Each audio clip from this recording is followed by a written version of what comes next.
Selamat datang kembali di topik tentang tes paru ya. Pada kali ini kita akan membahas tentang tes paru yang kedua, yaitu body plethysmography, yang fungsinya adalah untuk mengukur volume paru. Nah, ini adalah contoh gambar alat dari body plethysmography. Ada box yang tertutup, ada kursinya, di sini tempat orang untuk diukur, diberikan mouthpiece atau shutter yang dibuka ke mulut, kemudian ada sensor di boxnya untuk mengukur tekanan. Nah, ini adalah monitor layar untuk melihat angka dan grafik dari pemeriksaan body plethysmography. Nah, seperti kita ketahui bahwa pemeriksaan spirometri memiliki beberapa keterbatasan ya, diantaranya yaitu pada penyakit restriksi terjadi pengurangan volume ya. Demikian juga pada penyakit obstruksi terjadi peningkatan volume paru, di mana pada pemeriksaan spirometri perubahan volume ini tidak dapat diukur. Jadi pada pemeriksaan spirometri yang bisa diukur adalah kapasitas vital, jadi tidak bisa mengukur volume residu. Jadi pada prinsipnya bahwa volume paru tidak bisa dikosongkan sampai kosong atau sampai volume residunya, jadi pasti ada volume residu. Demikian pula apabila terdapat perbedaan hasil force vital capacity dan slow vital capacity yang signifikan, jadi diperlukan pengukuran lebih lanjut, yaitu dengan pengukuran volume paru.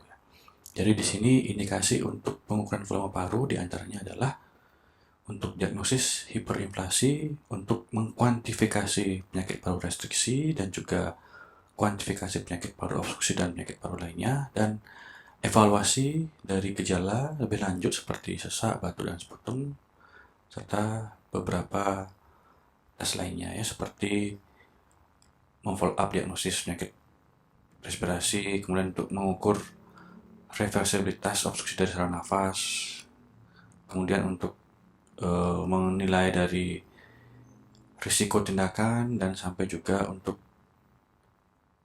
menilai status kesehatan ataupun pelayanan sosial ya.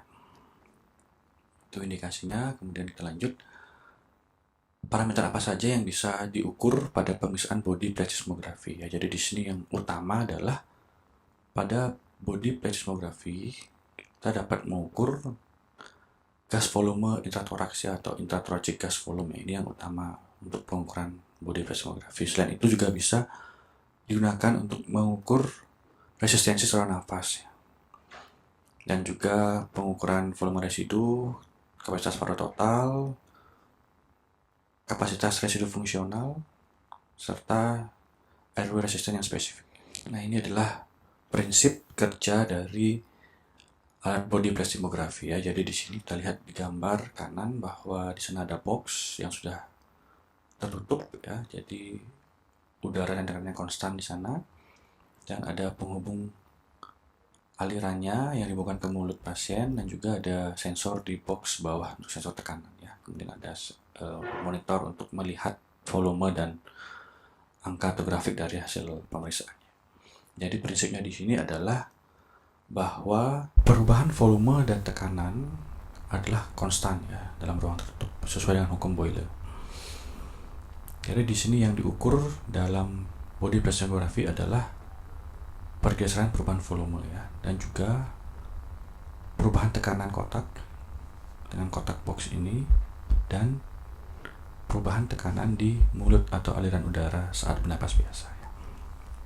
Jadi di sini prinsipnya adalah alat ini untuk mengukur volume paru yang di luar toraks ya, karena volume paru tidak bisa dikosongkan ya, pasti ada volume residu. Jadi saat pergerakan toraks saat bernapas akan terjadi perubahan volume dan juga perubahan tekanan di udara sekitar. Nah, itulah yang nantinya akan ditangkap oleh sensor dan diukur ya. Ada dua sensor, yaitu di mulut dan di box pressure. Jadi saat melakukan inspirasi akan terjadi peningkatan volume toraks. Dampaknya adalah untuk boxnya adalah volume di sekitar ruang paru atau di ruang boxnya pasti akan turun. Demikian pula tekanan di box akan meningkat ya. Ini sesuai dengan hukum Boyle ya. Jadi volume dan tekanannya adalah konstan. Saat inspirasi juga volume toraks akan menurun diikuti dengan volume udara sekitar yang meningkat di dalam box ini ya. Demikian juga dengan tekanan kabinnya juga menurun. Jadi di sini dapat dibuat suatu persamaan ya atau rumus saat perubahan volume dan tekanan sebelum inspirasi sama dengan perubahan tekanan volume setelah inspirasi. Jadi di sini kita gunakan persamaan bahwa saat tertutupnya shutter atau sensor di rongga mulut ini, kemudian pasien melakukan manuver pernapasan, maka P1-nya di sini adalah sama dengan tekanan barometrik ditambah perubahan tekanan pada alveoli yang diukur di sensor di mulut ini ya. Kemudian V1 adalah volume unknown atau functional residual capacity dikurangi dengan perubahan delta volume ya. Yaitu adanya penurunan volume akibat kompresi. Sehingga dari penjabaran rumus di atas didapatkan tekanan barometrik dikalikan volume FRC sama dengan tekanan barometrik ditambah perubahan tekanan dikalikan volume VRC dikurangi delta volume.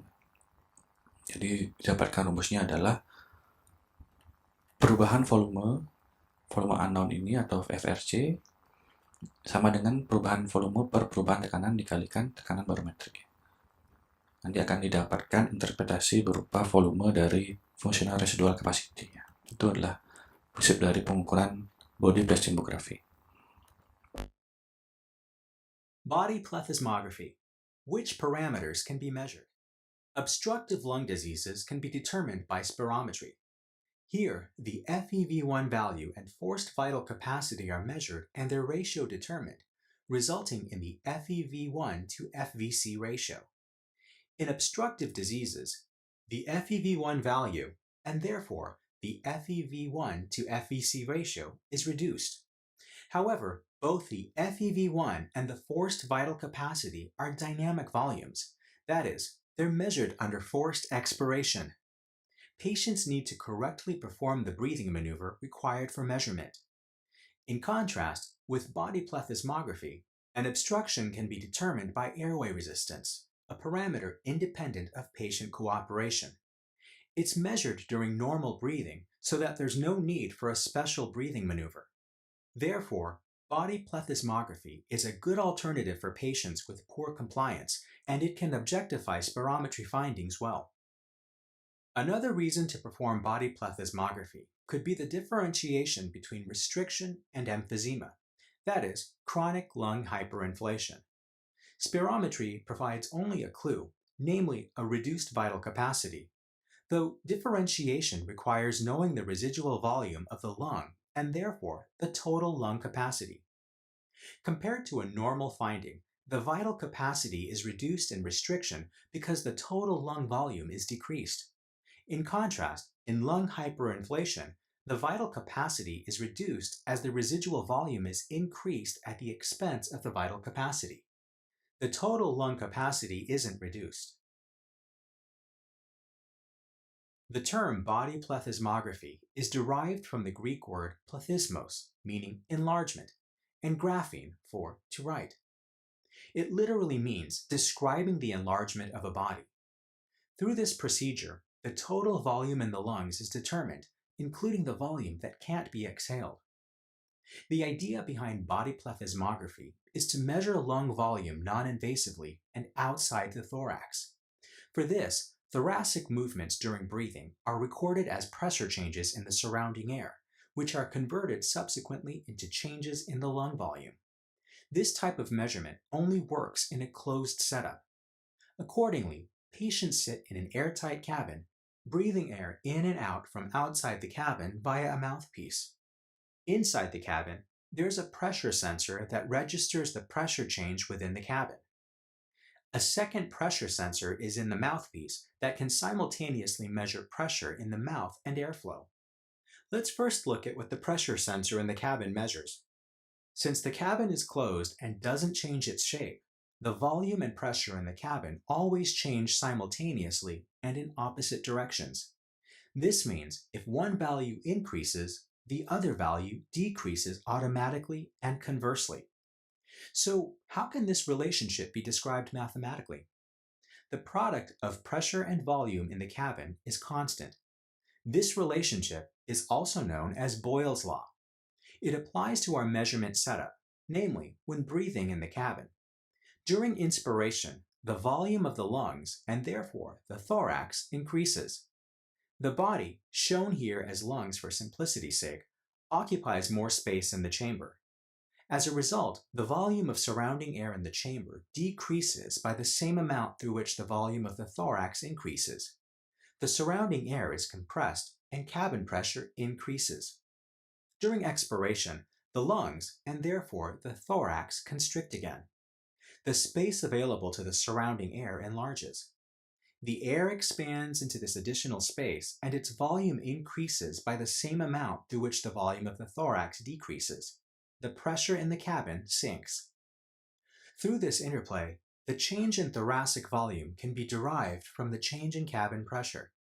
The product of volume and pressure before inspiration must remain constant and therefore equal to the product of volume and pressure after inspiration. The pressures of the surrounding air, which are used in this formula, are measured. The volume of surrounding air before inspiration can be calculated as the volume of the cabin minus the volume of the body. The latter is estimated for the patient using their height and weight. The only unknown value is the volume after inhalation, which can now be calculated. The change in volume of the surrounding air, therefore, corresponds to the change in volume of the thorax. It's termed displaced volume. To avoid any confusion at this stage, the displaced volume isn't identical to the tidal volume, but smaller. It corresponds to the lung motion required to alter the lung volume so that a negative pressure develops in the alveoli, leading to inspiration. To calculate the lung volume, we need to know the displaced volume, as well as the relative change in volume in the lung. The latter can be determined using the pressure sensor in the mouthpiece. After the patient has breathed normally for a while, occlusion pressure is measured. Here, a valve in the mouthpiece closes the moment the patient inspires. Now, the thorax expands, but no air flows into the lungs. The negative pressure in the alveoli responsible for inspiration remains and spreads to the mouth. Therefore, we can assume that the pressure measured in the mouthpiece corresponds to the pressure in the alveoli. Perhaps you've already noticed that when the valve is closed, the lungs are transformed into a closed system. So Boyle's law applies here, just like in the cabin. The product of volume and pressure in the lungs remains constant during breathing when the valve is closed. For the product of the two variables to remain constant, lung movement and alveolar pressure need to change conversely. For example, if the pressure in the lungs decreases by 1% through inspiration, lung volume increases by 1%. Occlusion pressure can, therefore, be measured to determine the relative change in volume in the lungs during breathing. Let's assume that the displaced volume required for inspiration is 1% of the total volume. By measuring the change in cabin pressure, we know how large the displaced volume is in milliliters. From this, we can derive which volume in milliliters corresponds to 100%, that is, the total lung volume. We can calculate its value using Boyle's law if we transform it a little. Lung volume corresponds to the volume of surrounding air in the cabin multiplied by the quotient of the pressure change in the cabin and the relative pressure change in the lungs measured at the mouthpiece. Using the determined lung volume, airway resistance can now be calculated from the ratio of the displaced volume to airflow. The ratio between the displaced volume and pressure in the mouthpiece yields the total lung capacity. Nah, kita lanjutkan tentang bagaimana prosedurnya ya. Jadi di sini subjek akan ditempatkan di box kabin, ya. Duduk posisi tegak, hidung ditutup menggunakan nose clip, kemudian mulut menggunakan mouthpiece ya, yang nempel di bibir yang rapat. Ya. Kemudian subjek dapat latihan bernapas, napas biasa dan manuver panting atau nafas cepat dan dalam. Kemudian tutup pintu untuk menstabilkan suhu, lalu dilakukan napas biasa ya. Setelah melakukan napas biasa, lalu dilakukan napas panting ya, atau dengan manuver dengan frekuensi 1,5 sampai 2,5 napas per detik ya. Kemudian ingatkan pasien bahwa setelah akan ditutup, kemudian pasien tetap melanjutkan napas secara panting ya, lebih lambat, namun lebih lambat ya, sebanyak 0,5 sampai 1 napas per detik. Kemudian diukur saat shutter dibuka, kemudian diukur juga saat shutter ditutup ya. Kemudian setelah saya manuver, shutter dibuka, lakukan manuver slow vital capacity ya. Kemudian diulangi manuvernya sampai terdapat 3 dari FRC yang acceptable ya. Begitu prosedur untuk body plethysmography. Nah, ini adalah hasil pengukuran volume paru terhadap waktu. Di sini terdapat volume tidal, kemudian didapatkan volume residu ya, dan juga dapat diukur TLC atau kapasitas total paru dan kapasitas residu fungsional. Ya, ini adalah interpretasi dari pemeriksaan body plethysmography ya. Ini adalah contoh pada kasus penyakit obstruksi pada saluran nafas ya. Jadi di sini kita lihat ini adalah gambar volume yang normal ya. Jadi ini adalah grafik volume dan flow. Pada kasus normal di mana jumlah atau volume parunya masih dalam batas normal, kemudian pada penyakit obstruksi di sini terdapat peningkatan volume residu dan peningkatan volume intratoraks. Dan akhirnya terjadi peningkatan total lung capacity ya, dibandingkan dengan yang normal ya. Nah, ini adalah gambaran kurvanya ya. Jadi pada yang normal adalah gambar biru, kemudian pada kasus obstruksi ya, di sini terjadi bentuk gambaran yang kinking atau scalloping pada expiratory flow-nya ya. Nah, ini adalah menjadikan bahwa gambaran dari obstruksi. Demikian juga dari kurva flow dan tekanannya ya. Yang normal bentuknya seperti ini, sedangkan pada obstruksi bentuknya seperti stick golf ya. Kemudian tentang interpretasi pada penyakit restriksi, nah di sini didapatkan volume gas intratoraks yang menurun ya, tapi di sini volume residunya masih normal dan terjadi penurunan kapasitas paru total ya dibandingkan dengan kondisi normalnya ya. Ini adalah gambar khas dari restriksi. Jadi ada penurunan dari total capacity. Untuk gambarannya ya, jadi di sini kurvanya agak ke bawah dari kurva normal ya. Yang warna pink ini yang menunjukkan tandanya restriksi ya, demikian juga dengan kurva dari flow dan pressure-nya ya. Yang warna pink menunjukkan kelainannya ya, yaitu kelainan restriksi. Pada kasus defek yang mix ada antara obstruksi dan restriksi ya, di sini terjadi penurunan total lung capacity. Kapasitas paru total menurun, kemudian rasio FEV1 dan FVC juga menurun. Nah, seperti ini gambarnya, kurvanya dari tengah-tengah dan juga terdapat gambaran kinking ya. Jadi ini adalah mix dari obstruksi dan restriksi. Kasus mix seperti ini dapat disebabkan karena penyakit cystic fibrosis, bronkiektasis, COPD yang disertai dengan kehilangan jaringan paru fungsional, post-TB, silikosis, asbestosis, hingga sarkoidosis ya. Nah, ini adalah gambaran volume pada kasus yang normal, restriksi, obstruksi, dan gangguan dari kelemahan neuromuskuler ya. Jadi inilah restriksi, terjadi penurunan TLC ya. Kemudian pada kasus air trapping, nah di sini terjadi peningkatan volume residu ya. Kemudian pada kasus hiperinflasi juga terjadi peningkatan volume residu. Nah, sedangkan pada kasus penyakit neuromuskuler ya, VRC-nya masih normal, namun TLC-nya agak sedikit menurun ya, dengan rasio dari volume residu dan TLC meningkat ya.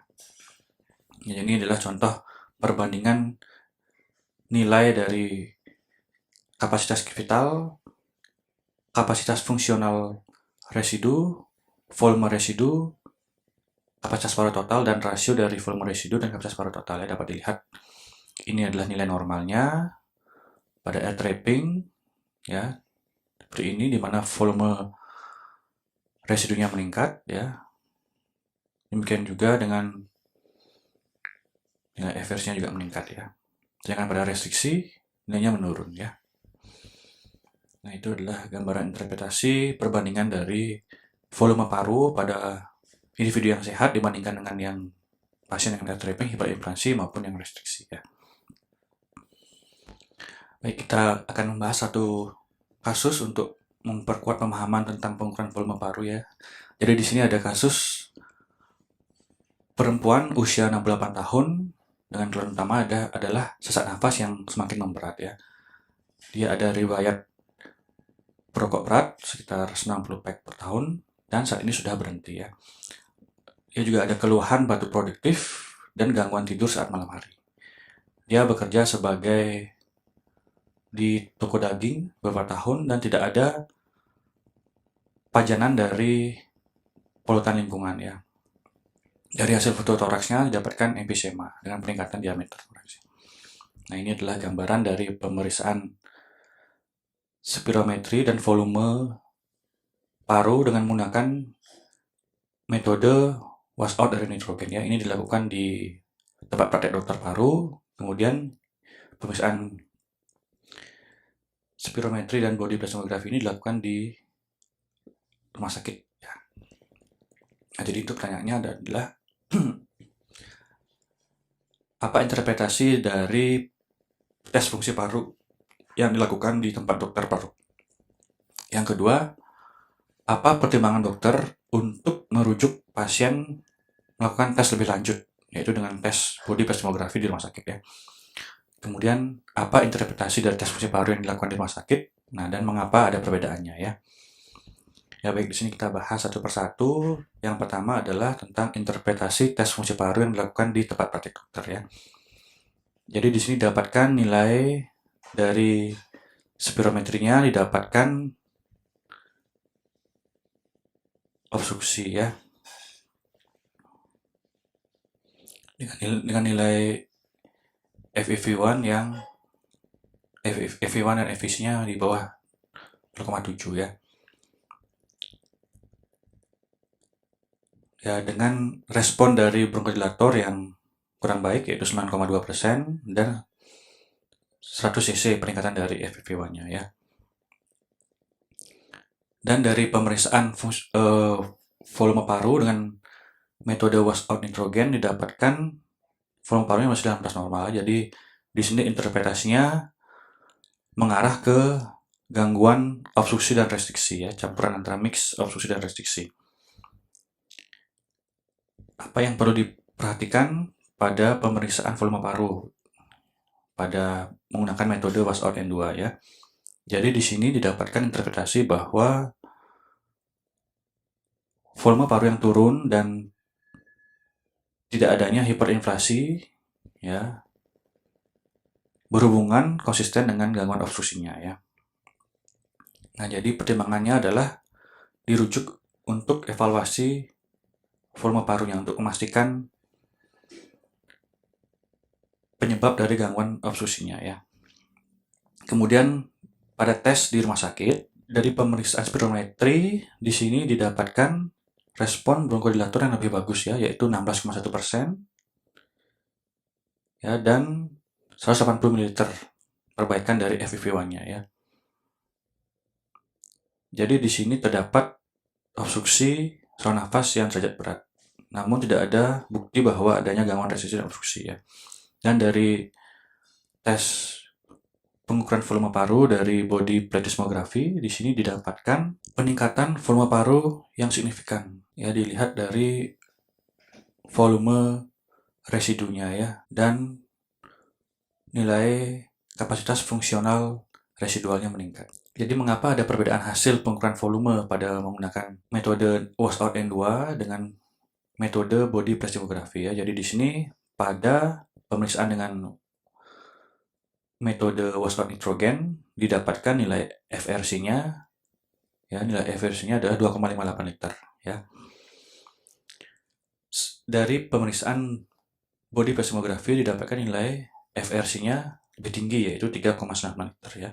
Jadi perbedaan ini menunjukkan bahwa di sini terdapat air trapping ya. Nah, jadi pada pemeriksaan dengan metode washout nitrogen, di sini tidak bisa mendeteksi volume paru yang sebenarnya ya. Jadi sering underestimate dari volume paru yang sebenarnya. Jadi lebih bagus menggunakan pemeriksaan body plethysmography. Jadi lebih akurat untuk mengukur volume paru. Jadi di sini dapatkan perbedaan karena pemeriksaan body plethysmography lebih akurat dibandingkan dengan pemeriksaan washout nitrogen.